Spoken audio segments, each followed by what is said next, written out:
Gente, nós estamos muito felizes aqui, pelo menos a turma aqui do IAB, Pastor Robson. Pastor Robson, a gente sonhou fazer uma semana de oração com ele, aí a gente entrou na pandemia, as coisas, os planos mudaram, mas pela graça de Deus a gente tem o privilégio de ter você ainda com a gente esse ano. Obrigado por ter aceitado o convite de estar aqui conosco. A sua vinda aqui já é muito aguardado, então já tem uma turma de vez em quando. Já tem vários alunos que entraram em contato comigo, Pastor Robson, traz o Pastor Robson para cá e tal. Então nós estamos muito felizes, tá? O Pastor Robson, ele hoje ele cuida da direção espiritual do campus do NASP São Paulo. Com o foco, eles desenvolvem um projeto lá, tanto na área de missão e voluntariado. E hoje ele está aqui também para falar com a gente um pouquinho da nossa pauta aqui do Congresso. Então ele vai estar trabalhando agora na parte da manhã a temática do cristão e o racismo. E na parte da tarde ele tem uma outra fala também que ele vai trazer para a gente. Então participe, conecte com a gente, você que está em casa. Eu acho que esse momento vai ser um momento muito bom, muito legal. Pastor, obrigado pela sua presença. Eu que agradeço, pastor. Bom dia. Vocês estão bem? Estão bem ou não? Se não tivesse, ia falar? A minha gravata está assustando vocês? Eu estou de gravata porque as roupas sociais, elas sentem um pouco mais de saudade do que as outras na pandemia. Aí você deixa elas muito tempo sem se ver, aí quando você veste, elas te abraçam, te apertam de um jeito. Então elas estavam com saudade, eu resolvi vir bonito hoje. Como o pastor Gilson apresentou, eu vou falar com você sobre um tema simples, né? Cristãos e racismo. Eu quero falar ao seu coração, quero falar com você. Eu vou falar no seu lugar algumas coisas também. E eu oro a Deus que você, nesse momento de fome, não se esqueça do que eu vou dizer. Mas eu vou te convidar antes disso, nesses minutos que temos, a você, não precisa se levantar, não precisa ajoelhar, só feche os olhos onde você está. Vamos orar um pouquinho. Pai querido, o Senhor nos ensinou a orar assim, Pai, e a acrescentar a humanidade toda à nossa oração quando a gente diz Pai Nosso. O Senhor nos ensinou a orar assim, acrescentando as necessidades da humanidade inteira, quando falou para a gente dizer Pão Nosso. E colocamos, Senhor, as tentações da humanidade inteira, as necessidades da humanidade inteira, as quedas. Perdoa-nos. Então aqui nós, falando contigo, pedimos que nos dê no mover do Teu Santo Espírito uma ideia de quem Tu és, quem nós somos e de que os outros são. E pedimos-te também, Senhor, que o abrir da Tua palavra seja de fato poderoso quando o Senhor a pensou para nós. Eu vou disparar umas flechas aqui em Teu nome. Acerta, Senhor, Tu os alvos. Em nome de Jesus. Amém. Leio com você um texto de Romanos. Primeiro capítulo de Romanos. Verso 14. Romanos 1, 14. Você está com Bíblia aí? Romanos 1, 14. Você que está em casa, Romanos capítulo 1, verso 14. Se você estiver usando uma Bíblia de papel como a minha, ou no seu aplicativo, ou no próprio computador, ou você sabe de cor, sei lá. Pois sou, diz o texto, devedor, tanto a gregos como a bárbaros, tanto a sábios como a insensatos. Por isso, quanto a mim, estou pronto a anunciar o Evangelho também a vocês que estão em Roma. Verso 16. Pois não me envergonho do Evangelho, porque é o poder de Deus para a salvação de todo aquele que crê, primeiro do judeu e também do grego. Porque a justiça de Deus se revela no Evangelho de fé em fé, como está escrito, o justo viverá por fé. Presta atenção em mim. Vou contar uma historinha para você entender o que eu estou querendo dizer com isso aqui, o que Paulo estava querendo dizer com isso aqui. Havia alguns pescadores, 2 pescadores. É uma história, tá? É uma história boba, mas as histórias bobas são ótimas, porque nós somos bobos também. Eles estavam pescando, e num momento de pescaria, esperando e vivendo coisas que acontecem quando se está pescando. Eu não pesco, é uma coisa muito parecida com morte cerebral. Alguém tem essa habilidade, eu não tenho. Nesse momento, aquela calmaria própria da pesca foi atrapalhada, porque eles olharam para a água, e quando eles olharam para a água, eles viram que uma criança estava descendo corredeira abaixo, se debatendo, lutando, esperneando, ali, afogando-se. Eles pularam, um pescador grudou, segurou a criança, tirou ela para fora da água, eles estavam assim assustados, socorreram a criança, e a criança sobreviveu. Mal haviam se recuperado do susto, olhando eles para a água, tinham duas crianças. Uma de cada pedaço, uma margem do rio. Os dois largaram tudo, pularam, cada um foi atrás de uma criança, cada um pegou uma criança, tirou ela da água, e cada um socorreu lá. Tirando a água dos pulmões, a criança tinha bebido muita água, não tinham se recuperado ainda. E 4 crianças estavam na água. Pularam de volta. Cada um conseguiu salvar uma delas. Assim, 2 crianças saíram e 2 se perderam. Eles nem tinham saído ainda. Eles nem tinham conseguido conversar um com o outro.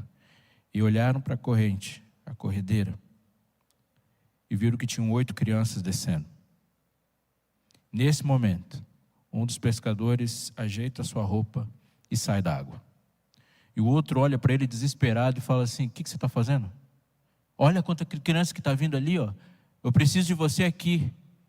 Ele falou: se você quiser, você pode ficar aí na água. Eu vou subir para ver quem é que está jogando essas crianças no rio. Eu fui convidado a falar para você, com você, sobre cristãos, você, e racismo. E a gente pode passar o resto da vida falando sobre isso. Então eu vou falar para você no que eu creio que tem que ser dito. Olha para mim. Primeira coisa. Você está em um país cuja instituição mais longa, mais duradoura e mais sólida da sua história é a escravidão. A nossa experiência com a democracia é incomparavelmente mais curta do que com a escravidão. Se a gente for somar os anos de democracia plena, se der 7 ou 8 anos é muita coisa. Se a gente for pensar até o início do século XX. O Brasil tem muito mais experiência com escravidão do que com qualquer outra coisa na sua história. A nossa experiência republicana, a nossa experiência democrática, a nossa experiência com a esquerda, a nossa experiência com a direita, a nossa experiência com o evangelho é menor do que a nossa experiência com a escravidão. Se a gente for pensar de 1550 a 1888, é uma experiência longuíssima. Portanto, obviamente, nós vamos ter que lidar com a escravidão e o que veio depois dela por um bom tempo na nossa história. Você está me entendendo? Sim ou não?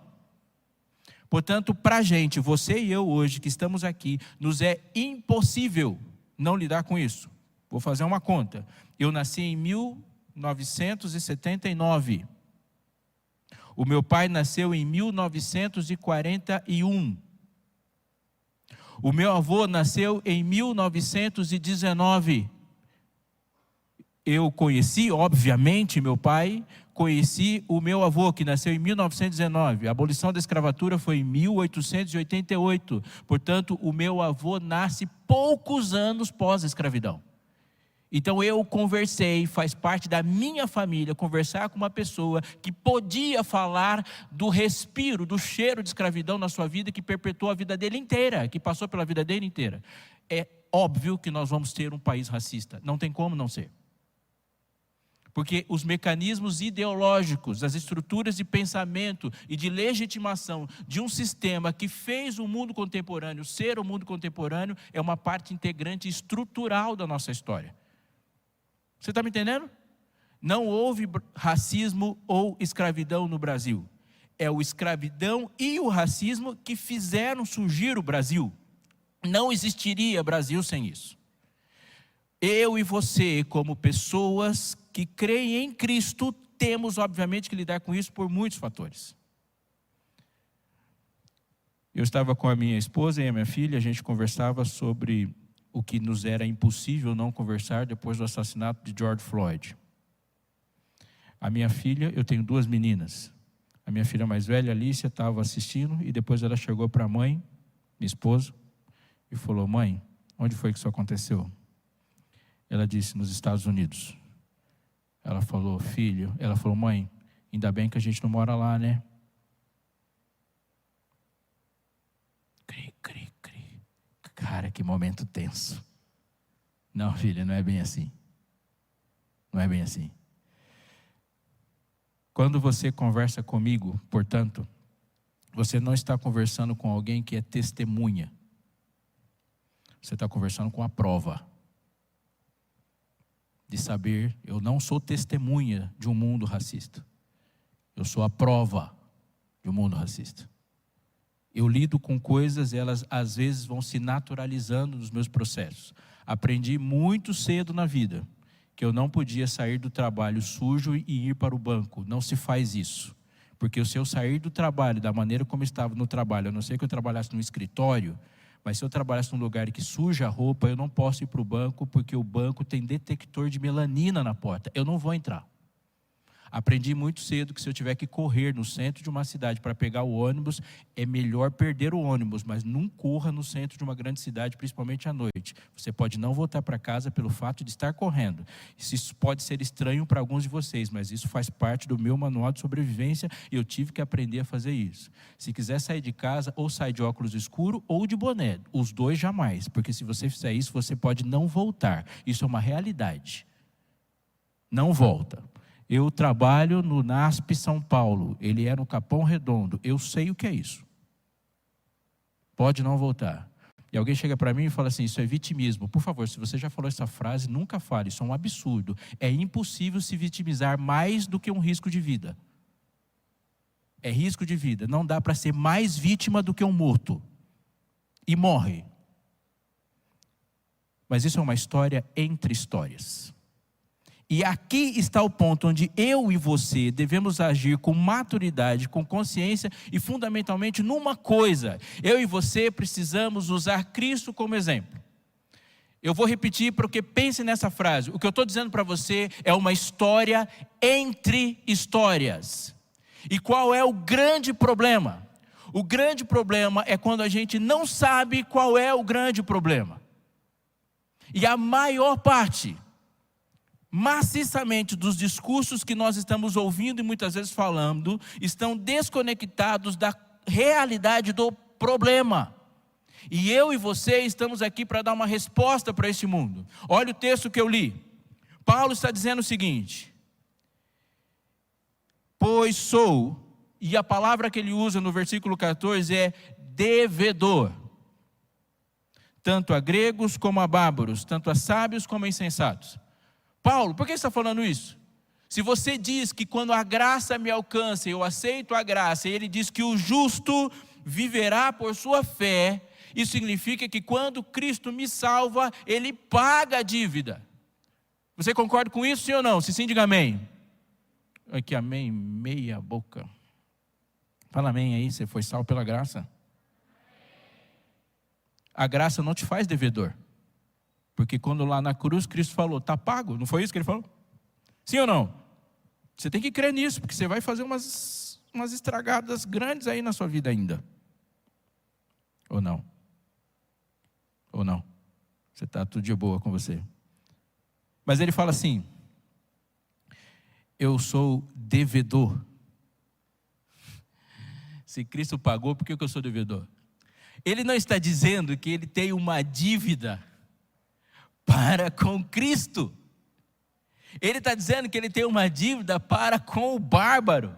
Ele está dizendo que ele tem uma dívida para com o grego. O que ele está dizendo é o seguinte: eu sou e fui um desgraçado, condenado, pecador, maldito.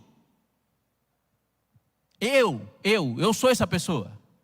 E quando Cristo me salva e tira de mim toda essa maldição, toda essa desgraça, todo o meu mau comportamento, tudo que eu não era para eu ser e eu fui, agora eu tenho uma dívida.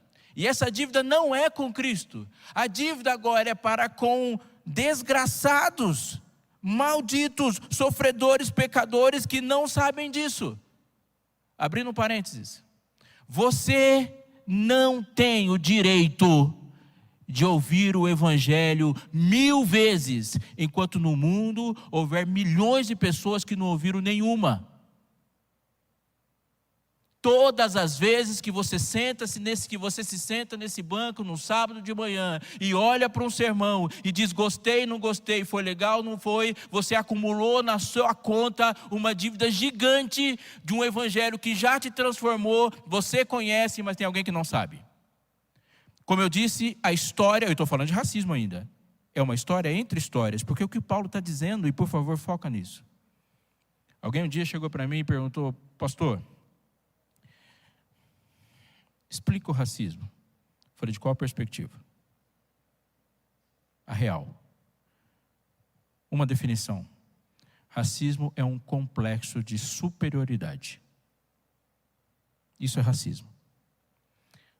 Complexo de superioridade é olhar para si além de uma definição que Deus deu. E olhar para o outro a partir de uma definição que alguém tem. Alguém chegou para mim e disse assim, como que eu te chamo? Porque uma hora chama preto, outra hora é negro, e aí como que eu te chamo? Falei, igual minha mãe falou, que você deveria me chamar Robson. Você quer saber como que você me chama? Assim, quando minha mãe pegou, foi lá comigo, foi lá no cartório, aí o agente do cartório perguntou, como é o nome da criança? A minha mãe falou, Robson Aleixo. Ela não escreveu Negão, ela falou, Robson Aleixo. Simples assim. Como que você me chama? Como você chama qualquer outro ser humano. Seres humanos têm nome. Ah, mas aí quando se fala de preto...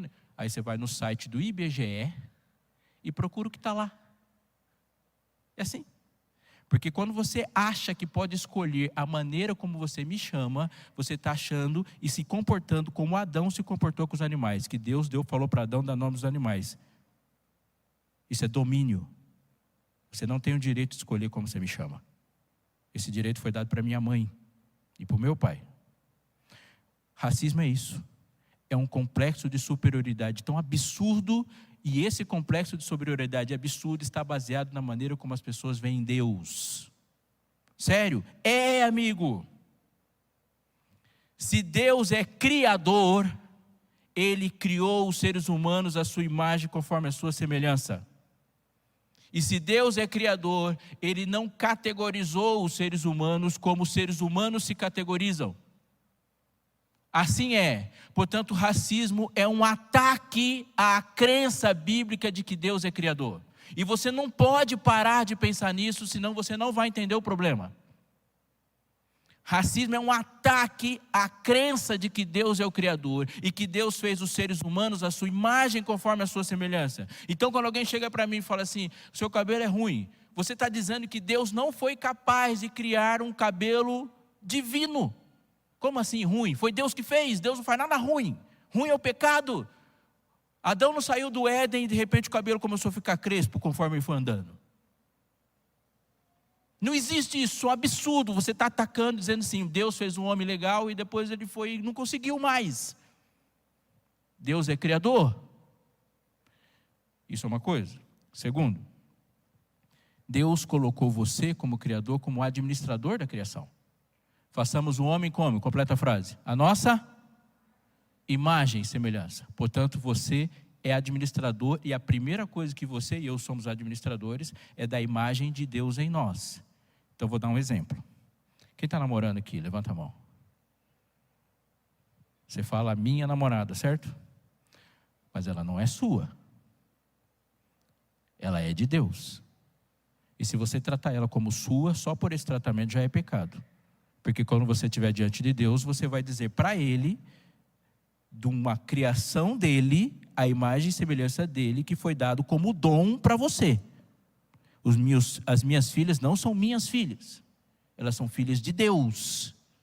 E uma pessoa que está diante de você, seja chinês, cambojano, coreano, hindu, negro, branco, amarelo, marrom. Propriedade de Deus, criado para cuidar das propriedades de Deus. Isso é simples. Quando a ideia de Deus se corrompe na mente humana, a ideia da imagem de Deus vai se corromper automaticamente. Isso determina todos os comportamentos. Em última análise, se você for esquecer tudo que eu te disse, não esquece o que eu estou falando agora. Racismo é pecado. Simples assim. E agora está uma aplicação radical e profunda que eu e você, como pessoas cristãs, precisamos dar essa resposta para o mundo. Racismo é pecado. E se o sociólogo não quiser falar que é pecado, ele fala sobre racismo a partir de uma perspectiva sociológica. Se o historiador não quiser falar que é pecado, ele vai falar de racismo sobre uma perspectiva histórica. Se o filósofo não quiser falar que é pecado, ele vai falar de racismo a partir de uma perspectiva filosófica, e assim o biólogo, o geneticista, o jurista. Mas você é cristão. E cristãos falam sobre isso. Portanto, por que o racismo tem que ser combatido? Porque é pecado. Como é que o racismo tem que ser tratado? Como pecado. E quando você está diante de um pecado como cristão, você se posiciona. Porque o Espírito de Cristo no seu coração mexe quando você está diante de pecado, porque pecado não glorifica a Deus. E se quando eu e você estamos diante de situações de discriminação e processos de inferiorização a partir de raça, ou essa terminologia nojenta que inventaram, e a gente não se incomoda, cuidado. Porque todo que ama a santidade se incomoda com a presença do pecado. Qual é a óbvia conclusão que nós vamos chegar depois disso? E aqui começou a ficar esquisito. Não existe nenhuma solução humana para o pecado. No momento que você admite que racismo é pecado, você vai admitir que racismo é um problema sem solução. E se você admitir que o racismo é um problema sem solução, você vai ter que voltar para o Deus do impossível. Se racismo é pecado e não existe solução para o pecado, a solução para o racismo só pode ser sobrenatural. Não tem como. Quando homens e mulheres racistas deixam de ser racistas, sem ser pela transformação sobrenatural do Espírito, é porque eles se transformaram em alguma coisa complexa e sofisticadamente pior. Quando machistas deixam de ser machistas sem ser pelo poder regenerador do Espírito Santo, é porque eles se transformaram em uma coisa muito pior, sofisticada do que isso. O mundo não vai falar isso. É você que vai. E se você não falar, você é um impostor. Porque nós estamos aqui exatamente para falar disso. Se eu falar a língua dos homens, sem falar de amor, eu sou barulho. Era isso que Paulo estava dizendo. Mais um pouco de barulho no mundo barulhento. Se você falar tudo que os homens estão falando, sem falar o que Deus mandou falar, você está aumentando o barulho. Eu, pois, diz Paulo, não me envergonho do Evangelho, porque ele é poder de Deus para a salvação de todo aquele que crê. Amém. Qual é a solução, então? É o Evangelho, que pega um condenado. É o Evangelho, que pega uma pessoa que foi discriminada, foi vitimizada, foi torturada, foi inferiorizada, e coloca ele numa posição de herdeiro e filho de Deus. E sobre toda a discriminação, ele se levanta para falar da cruz e de um Cristo crucificado, ressurreto e prestes a vir. Só o Evangelho faz isso. Eu tinha 19 anos de idade. Eu estava no primeiro Procotas, morrendo de medo das borrachadas. Mas eu estava lá. Militei muito. Eu vi a cavalaria chegando, alguém falar assim, cara, se vier, corre. Eu já acreditei em muitos mecanismos de transformação. Eu não estou dizendo que eles não são necessários. Eu acho que tem gente que tem que lutar nessas vias, sim. Tem gente que tem que fazer um barulho político, sim. Eu acredito nisso. Tem gente que tem que escrever sobre isso, sim. Mas um dia alguém olhou para mim e falou assim: Robson, você conseguiu fazer uma coisa que eu não consigo. Eu falei: o quê? Crer em Jesus. Ela falou: eu não consigo crer em Jesus, mas você consegue. E se Jesus é o que você crê, o que você está fazendo está errado. Aquele dia minha vida mudou. Eu não estou dizendo para você que a quantidade gigantesca de movimentos que surgiram no mundo são desnecessários. Não, a gente usufrui de direitos que algumas pessoas conseguiram com algumas lutas que nós criticamos. O que eu estou dizendo para você é que a minha função no mundo é atacar a partir dessa perspectiva. Eu não acredito que eu tenho que ir para a rua para pedir para um menino de 14 anos, 16 anos ser preso, porque acho que assim vai acabar com a criminalidade. Eu acredito que esse menino tem que ir para o clube dos bravadores. Isso que eu acredito. Porque se alguém tivesse falado do evangelho para ele, ele não estava com uma arma na mão. Porque o que Jesus vai perguntar para mim não é se eu postei no meu Instagram Black Lives Matter. O que Jesus vai perguntar para mim é se eu falei de Jesus para o George Floyd antes dele morrer. Porque a morte do George Floyd, jurídica e politicamente, está na conta de quem matou ele. Mas se George Floyd não aceitou Jesus, ele está na minha conta. Se não falaram de Jesus para George Floyd, ele está na sua conta. Porque se Jesus estivesse aqui, ele ia falar da salvação para o George e quem matou George. Porque eu não me envergonho do poder do evangelho, porque ele é poder de Deus para a salvação de todo aquele que crê. Nada na história da humanidade é mais revolucionário e transformador do que pregar o evangelho. Porque o evangelho combate o pecado. E racismo é pecado. E se você está falando de racismo e não está falando de pecado, desculpa, você está subindo uma plataforma e está se apropriando indevidamente de uma plataforma que deve ser ocupada por cristãos. Eu vou repetir, desculpa a força. Se você está falando muito de racismo, você está subindo uma plataforma que deveria ter sido ocupada por um cristão.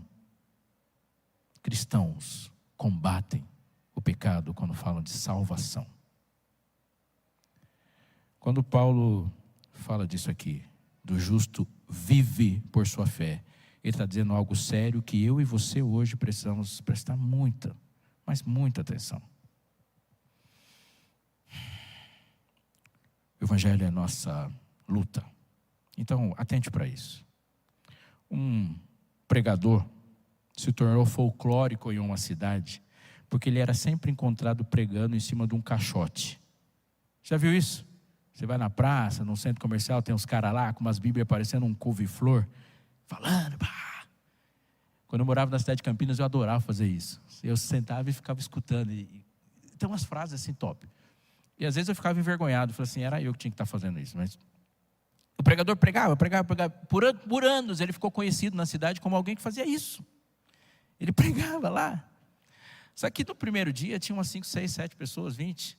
Mas passados os anos, ele era o cara que pregava e não tinha ninguém ouvindo.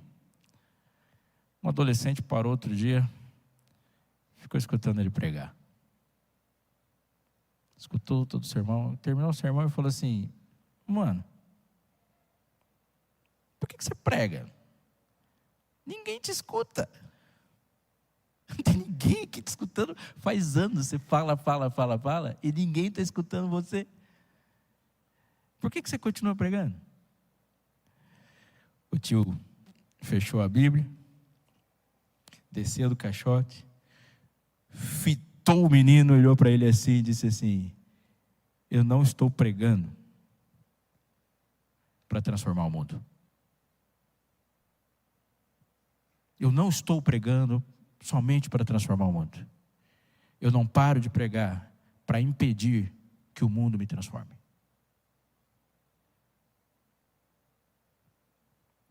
Se você parar de falar de Cristo,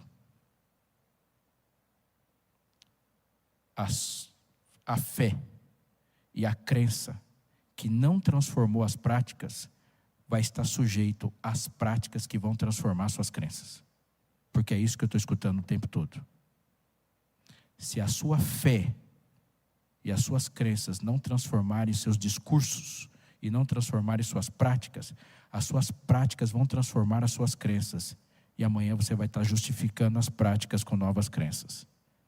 Nós não pregamos para transformar o mundo. Nós pregamos também para impedir que o mundo nos transforme. Fale de Cristo, aponte Cristo, estude, saiba, ouça os acadêmicos, mas o mundo precisa de uma resposta e você é a resposta. Eu comecei dizendo para você que se você quiser falar de racismo, você não vai falar comigo como se eu fosse uma testemunha, porque eu não sou testemunha. Eu sou a prova. Mas se o mundo quiser saber se existe uma solução, você também não é testemunha. Você é a prova de que Deus é capaz. Viva assim, dessa forma.